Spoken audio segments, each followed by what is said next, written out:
اللہ رب العزت نے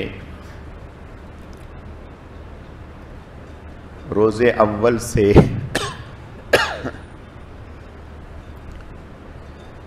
جیسے شخصیات میں، اشخاص میں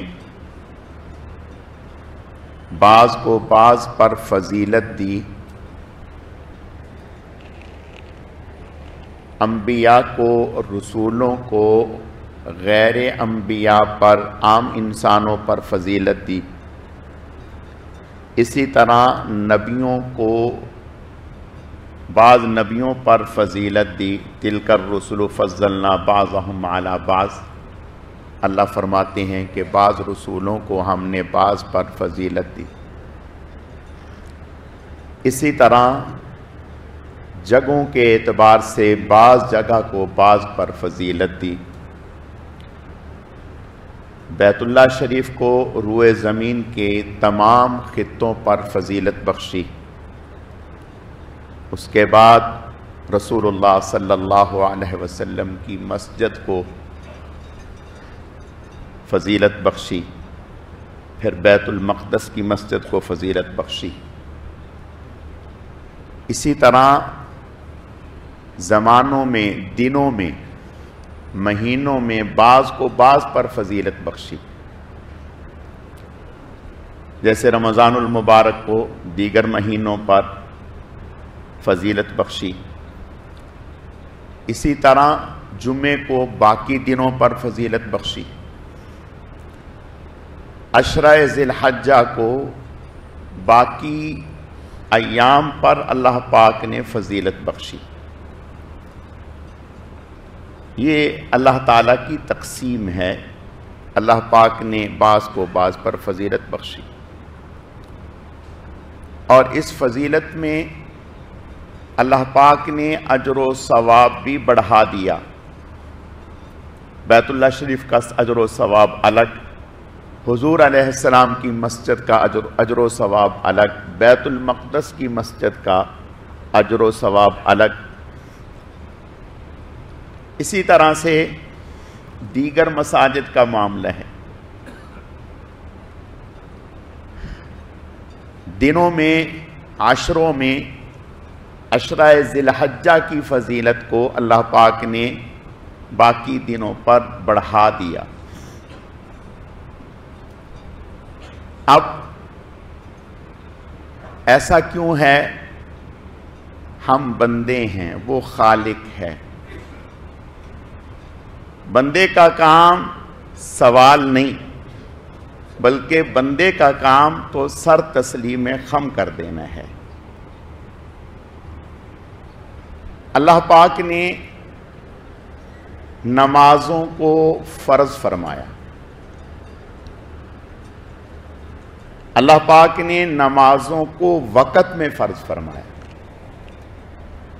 ان الصلاۃ کانت علی المؤمنین کتابا موقوتا، کہ نماز کا ایک وقت مقرر فرمایا، اس میں آپ نے پڑھنی ہے، اس سے پہلے نہیں پڑھ سکتے۔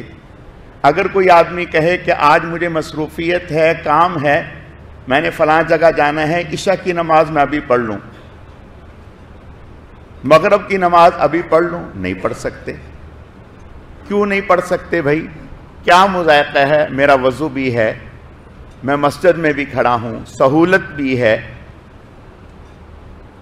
قبلے کی طرف منہ بھی ہے، اب میں کیوں نہیں پڑھ سکتا؟ کیا مذائقہ کیا ہے؟ بھائی مذائقہ یہ ہے، جس نے یہ فرض کیا ہے، جس نے یہ قانون بنایا ہے، اسی نے یہ حکم دیا ہے کہ آپ وقت میں پڑھیں گے، اس سے پہلے نہیں پڑھیں گے، اس کے بعد میں نہیں پڑھیں گے، وقت میں پڑھیں گے۔ تو پتہ چلا وقت میں پڑھنا یہ بھی فرض، اور پڑھنا بھی فرض ہے۔ لیکن اگر اللہ تعالیٰ اس ضابطے کو آگے پیچھے کر دیں تو قادر مطلق ہے، اس کو پورے اختیارات ہیں۔ مثلا آپ عرفات میں ہیں، میدان عرفات میں مغرب کا وقت ہو گیا، اب مغرب کی نماز کا تقاضا کیا ہے کہ مغرب کی نماز پڑھیں۔ وقت کیا کہتے ہیں کہ مغرب کی نماز پڑھیں، مغرب کا وقت بھی ہو گیا، لیکن آپ پڑھتے نہیں، کوئی حاجی بھی نہیں وہاں پڑھتا، نہ عالم نہ غیر عالم، اگر کوئی پڑھ بھی رہا ہو تو جلدی سے اس کو ہلاتے ہیں، کیا کر رہے ہیں؟ نہیں پڑھنی، بھئی قضا ہو جائے گی، وقت نکل جائے گا، بھلے نکل جائے، اور حکم ہی یہ ہے کہ اب اس کو اس وقت میں نہیں پڑھنا بلکہ مزدلفہ میں جا کر عشاء کے وقت میں پڑھنا ہے۔ رات کو 12 بج گئے، 1 بج گیا، 2 بج گئے، حکم یہ ہے کہ وہیں جا کر کے پڑھنی ہے، راستے میں بھی نہیں پڑھنی۔ تو پتہ چلا کہ جو ضابطہ بنانے والا ہے وہ یہ بتلانا چاہ رہا ہے کہ کسی عمل میں کچھ نہیں، ہمارے حکم میں سب کچھ ہے۔ تم ہمارے بندے ہو، تم اپنی عقل نہیں چلاؤ، جو ہم کہیں بس وہی حکم ہے۔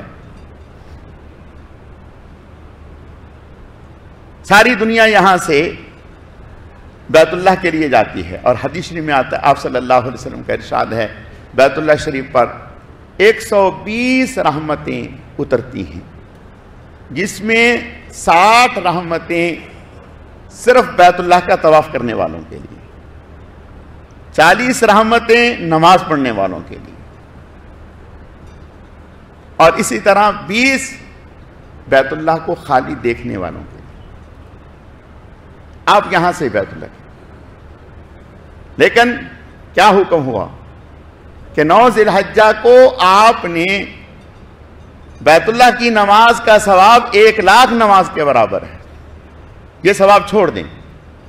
اب آپ نے بیت اللہ میں نہیں رکنا، بھئی میں تو آیا ہی بیت اللہ کے لیے ہوں، میں تو نہیں جاؤں گا عرفات میں تو یہیں رکوں گا۔ کسی سے پوچھ لیں، سب یہی کہیں گے کہ آپ کا حج نہیں ہوگا، حج نہیں ہوگا۔ اب آپ کو بیت اللہ چھوڑنا ہے، اس کی زیارت چھوڑنی ہے، اس کا طواف چھوڑنا ہے، اس کی طرف جو یہاں کھڑے ہو کر کے نماز پڑھ رہے ہیں چھوڑنی ہے۔ اب آپ کو جا کر کے میدان عرفات میں نماز پڑھنی ہے۔ کیوں؟ اب بیت اللہ کیوں چھوڑا جا رہا ہے؟ اس کا حکم ہے۔ تو بتا دیا کہ دین سارا کا سارا ہمارے حکم کے ماننے کا نام ہے۔